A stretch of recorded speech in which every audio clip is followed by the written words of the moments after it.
Hi అండి, నమస్తే. నేను మీ Sonia. Welcome back to our channel smart Soni Shiva.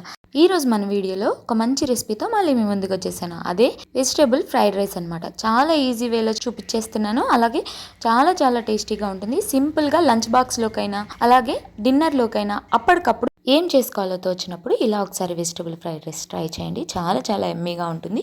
చేసుకోవడం కూడా చాలా సింపుల్.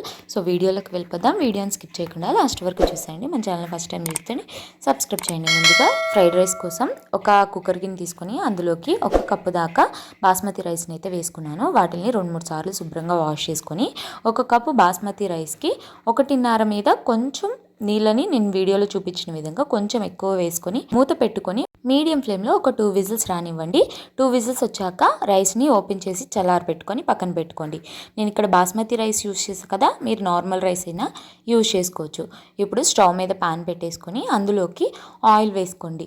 ఒక 1 టేబుల్ స్పూన్ ఆయిల్ వేసుకున్న తర్వాత సన్నగా కట్ చేసుకున్న వెల్లుల్లి ముక్కల్ని ఒక 1 టేబుల్ స్పూన్, అలాగే సన్నగా కట్ చేసుకున్న 2 పచ్చిమిర్చిని వేసుకొని ఈ రెండింటిని కూడా కొంచెం ఫ్రై చేసుకోవాలి. అంటే వీటిలోంచి పచ్చివాసన పోయేంత వరకు ఫ్రై చేసుకున్న తర్వాత ఇందులోకి ఒక 1/2 కప్పు దాకా క్యారెట్ని సన్నగా కట్ చేసుకొని వేసుకుంటున్నాను.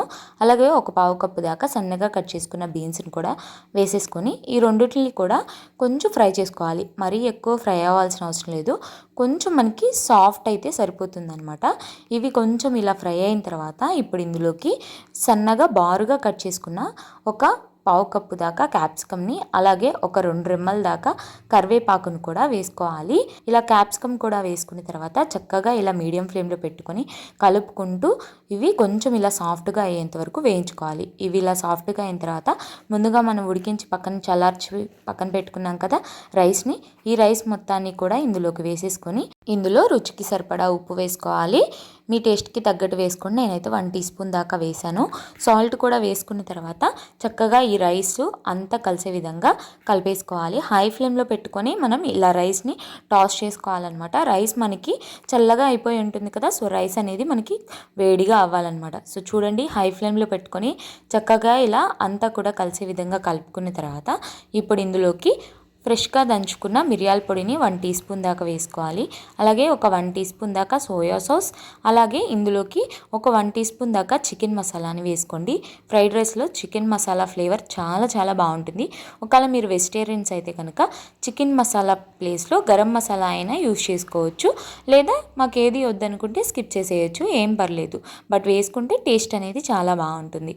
సో వీటన్నిటిని కూడా ఈ రైస్లో చక్కగా కలిసే విధంగా హై ఫ్లేమ్లో పెట్టుకొని కలుపుకోవాలి.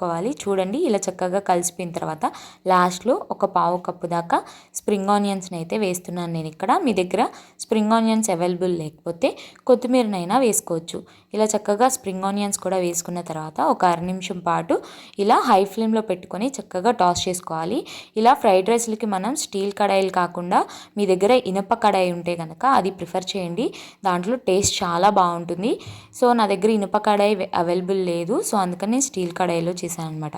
ఇలా చూడండి, ఒక 1/2 నిమిషం తర్వాత చూపిస్తున్నాను, ఫ్రైడ్ రైస్ అనేది రెడీ అయిపోయింది. సో ఇప్పుడు స్టవ్ ఆఫ్ చేసుకొని పక్కకు దించుకొని వేడిగా సర్వ్ చేసుకోవటమే. అంతేనండి, చాలా ఈజీగా, చాలా సింపుల్గా, చాలా చాలా క్విక్గా, టేస్టీగా మన ఫ్రైడ్ రైస్ అయితే రెడీ అయిపోయింది. ఇంట్లోనే ఈజీగా చాలా చాలా టేస్టీగా వెజిటేబుల్ ఫ్రైడ్ రైస్ని అయితే చేసేసుకున్నాం కదా. ఇది లంచ్ బాక్స్లోకైనా డిన్నర్లోకైనా దేంట్లోకైనా బాగుంటుంది. సో కర్రీ ఏం లేకుండా ఇలా చక్కగా సర్వ్ చేసేయచ్చు, అంత బాగుంటుంది. చాలా చాలా టేస్టీగా ఉంటుంది. ఈ రెసిపీని మీరు కూడా ట్రై చేయండి. ట్రై చేసాక ఎలా వచ్చిందో మీ ఫీడ్బ్యాక్ని నాతో షేర్ చేసుకోవటం అస్సలు మర్చిపోవద్దు. ఈ వీడియో అయితే నచ్చిందని అనుకుంటున్నాను. వీడియో కనుక నచ్చితే వీడియోని లైక్ చేయండి, మీ ఫ్రెండ్స్ అండ్ ఫ్యామిలీ రిలేటివ్స్కి షేర్ చేయండి. ఇంకా ఇలాంటి ఎన్నో ఈజీ అండ్ రైస్ రెసిపీస్ కోసం స్మార్ట్ సోనీ శివ ఛానల్ని సబ్స్క్రైబ్ చేయండి. ఈ వీడియో అయితే ఇంతే.